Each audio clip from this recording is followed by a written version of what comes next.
गंगोत्री पावन धाम से 75 किलोमीटर दूरी पर माँ भागीरथी की गोद में बसा हुआ यह सुंदर दृश्य है धराली गांव का, जहां पर लोगों का मुख्य व्यवसाय आजीविका खेतीबाड़ी, कृषि एवं सेब उत्पादन के लिए बागवान बगीचे एवं यात्रियों के रहने ठहरने और खाने पीने के लिए सुलभ व्यवस्थाएं जैसे कि होटल, होम स्टे, रेस्टोरेंट एवं अन्य बाजार उत्पाद एवं बाजार विस्तार हेतु अन्य पैसे अधिकांशतः गंगोत्री जाने वाले पर्यटक दर्शनार्थी चढ़ाई 75 किलोमीटर दूरी तय करने से पहले यहाँ पर रात्रि विश्राम हेतु यहाँ पर रुकते हैं। दुर्भाग्यवश पिछले 2 माह से हो रही लगातार बारिशबारी के मौसम से 5 अगस्त 2025 समय दोपहर को हमेशा की तरह लोग बाग अपने आजीविका दिनचर्या खेती बाड़ी, घर आंगन, चौक और बगीचे एवं अपने कारोबार में व्यस्त थे। 12:05 समय था दोपहर का। गांव के ऊपरी हिस्से चोटियों में खीर गंगा नाले में अकस्मात बादल फटने से अजीबो गरीब कोलाहल, भयानक डरावनी आवाज़ें आने लगी।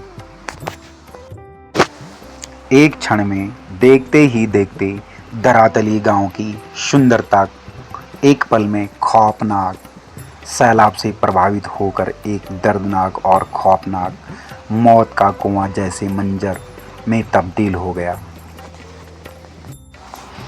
माना कि जीवन और मौत का खौफनाक खेल कुदरत ने कुछ इस कदर खेला कि क्या नौजवान, क्या बूढ़े, क्या मासूम बच्चे एवं समस्त जनजीवन को जीवन और मौत के बीच में लड़ने को मजबूर कर दिया। और इस भयानक त्रासदी में सैकड़ों लोगों ने जीवन और मृत्यु के क्षणों में लड़कर कुदरत के आगे हार मानकर इस माटी में सदा सदा के लिए गुमशुदा और खामोश हो गए और एक दर्द भरी कहानी का हिस्सा बनकर अपनों के लिए एक खामोशी बयां कर दीवार के कोने में लटकी तस्वीर में ही आंखों से ओझल हो गए। और कुछ लोगों ने कुदरत के आगे हार न मानकर थमती सांसों को मौत के मुंह से भी निकालकर अपने जख्मी लहूलुहान पड़ी देह से भी अपनी एक कहानी लिख डाली। मगर अपनी कहानी के साथ साथ अपनों की वो दर्दनाक, दर्द भरी, अकथित, अनसुनी कहानी एक किताब बनकर उनकी यादों में ही रह गई, जिसमें उसकी अपनों की अमिट कहानी लिखी हुई है, जो उनके आँखों से ओझल हो गई है। होनी और अनहोनी तो कुदरत की एक अमिट और अटल प्रकृति है, जिसे हम अस्वीकार नहीं कर सकते हैं। फिर भी हमारे आस्था और विश्वास के प्रतीक हमारे देवतुल्य देवभूमि, जहाँ के कण कण और क्षण क्षण में हमारे देवी और देवताओं का प्रथम स्थान होता है, ऐसी एक दिव्य कहानी है भगवान शंकर के साक्षात स्वरूप सोमेश्वर महादेव की। हालांकि यह घटना एक बहुत बड़े स्तर पर लाखों लोगों को प्रभावित कर सकती थी, फिर भी सौभाग्यवश यहाँ पर हर साल भगवान सोमेश्वर महादेव के हरदोई मेले का आयोजन और हरदोई पूजा मनाई जाती है, जिससे समस्त उत्तरकाशी क्षेत्र के सभी लोगों का आवागमन निश्चित होता है।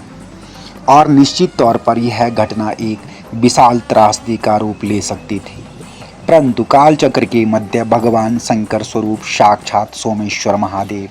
के हरदोई मेले व पूजा में एक भयानक और भयंकर भीड़ और गांव वासियों ने शरण ली थी,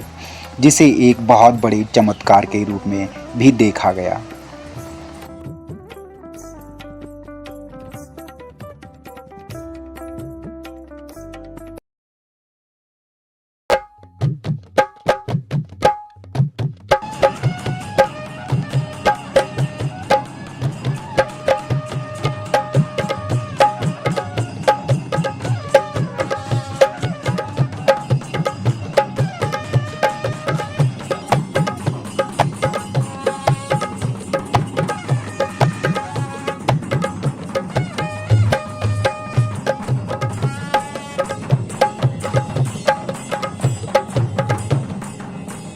अपने इष्ट देव सोमेश्वर महादेव की शरण लेते हैं।